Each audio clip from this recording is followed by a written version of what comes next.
30 సంవత్సరాల నుంచి సుదీర్ఘంగా భారతదేశంలో ఒక ఉద్యమం నడుస్తున్నది.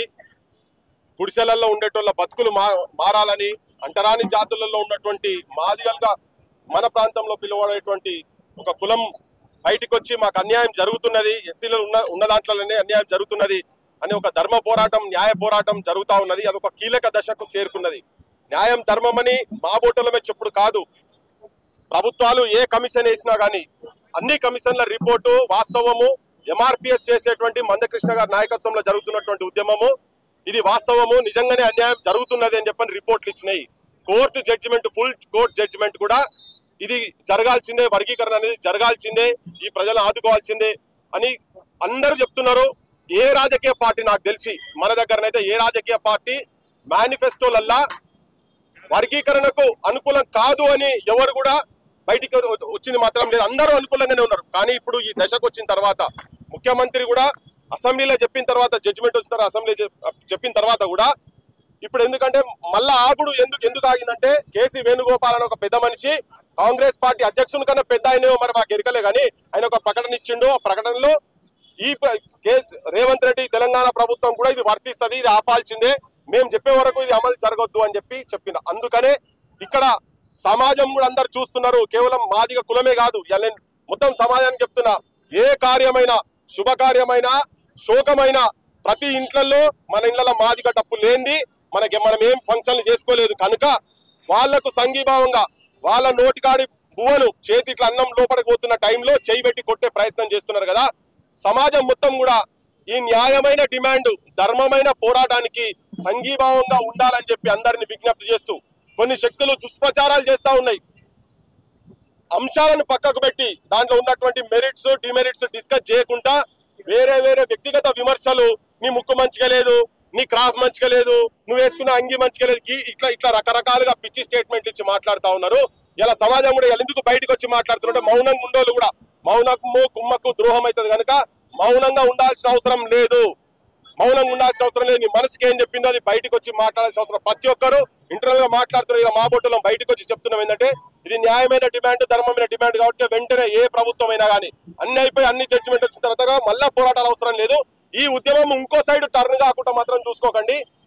ఇందులో చాలా మంది చనిపోయి అమరులైన వాళ్ళు ఉన్నారు. ఇది సాధించాలనే ఒకటి ఆశతో చనిపోయినటువంటి ఉన్నారు. ఇంకా భవిష్యత్ అటు జరగకుండా ఇది మీరేదో అనుకోని ఇది ఆపితే ఆగుతుందని మాత్రం భ్రమ. మీరు ఇప్పుడు సమాజం మొత్తం ఎంఆర్పిఎస్ కు అండగా ఉండి రిజర్వేషన్ కు అమలయ్యేదాకా కొట్లాడేందుకు సిద్ధంగా ఉన్నదని చెప్పి సమాజాన్ని కూడా విజ్ఞప్తి చేస్తున్నాం. కేవలం వీళ్ళే కాదు, ఇలా నేను మొదటి రోజు చెప్పినాం, మేము మా డబ్బు 1,00,000 ఉన్న ఒక డబ్బు ఇంట్లోకెళ్ళి బయలుదేరిందని చెప్తున్నాం. ఇలా వచ్చి కొట్టినాం. అందరూ కూడా సంఘీభావం ప్రకటించి మిగతా కులాలకు సంబంధించినటువంటి వాళ్ళు కూడా అందరూ డప్పులతోని ఎవరెవరైతే పాటలు పాడుతున్నారో వాళ్ళు కూడా బయటకు వచ్చారు. ఇంకా ఈ రోజు హైదరాబాద్ నిజంగా కూడా ఆ రోజు మొత్తం నా భూతో నా భవిష్యత్ అన్నట్టుగా దిగ్బద్ధం చేయాల్సిన అవసరము ఉన్నది. ఈ డప్పు సప్పుళ్లతోని రాజకీయ నాయకులకు ఎట్లయితే భగత్ సింగ్ అసెంబ్లీలో బైరోం को सुनाने के लिए के धमाका के जरूरत है ఎట్లయితే అన్నాడు, ఆ ధమాకా ఇలా మాదిగ జాతికి సంఘీభావంగా ఉండి 50 మంది ప్రజలు మొత్తం వచ్చి హైదరాబాద్ లో డంకా ముగాయిస్తే ప్రపంచం మొత్తం వినబడాలి, గిన్నిస్ బుక్ రికార్డు కావాలి. ప్రపంచం మొత్తంలో ఇంత మహత్తర పోరాటము నెల్సన్ మండేలాలు ఇటువంటి వాళ్ళు కాదు, ఇక్కడ కూడా ఈ ప్రాంతంలో కూడా జరిగిందని చెప్పి ఘంటాపదంగా చెప్పాల్సిన అవసరం ఉన్నదని చెప్పి విజ్ఞప్తి చేస్తున్నారు. Thank you. భారత రాజ్యాంగ నిర్మాత డాక్టర్ బాబాసాహెబ్ అంబేద్కర్ గారు చెప్పినట్టు ఎక్కడైతే గొంతు లేని వారు ఉంటారో, ఎక్కడైతే గొంతు లేని వాడికి అన్యాయం జరుగుతుందో, అన్యాయం జరిగే వైపు కనుక నువ్వు నిలబడకపోతే నువ్వు మనిషి జన్మ వృధా అని చెప్పినట్టుగా ఇవాళ ఈ దేశ స్వాతంత్ర పోరాటం మొదలుకొని తెలంగాణ తొలిదశ మలిదశ ఉద్యమాల్లో కూడా కలువులుగా, కళాకారులుగా, బుద్ధిజీవులుగా, జర్నలిస్టులుగా ఉన్నటువంటి ఈ సమాజం గొంతు లేని వారి పక్షాన ఉన్నది, ఆదివాసుల పక్షాన ఉన్నది, గోండుల పక్షాన ఉన్నది. ఖచ్చితంగా ఇవాళ మాదిగ సమాజం పక్షాన కూడా ఈ దేశంలో ఉండబడేటటువంటి బుద్ధిజీవులుగా చెప్పబడేటటువంటి జర్నలిస్టు సమాజం కూడా నిలవాలనుకుంటున్నది.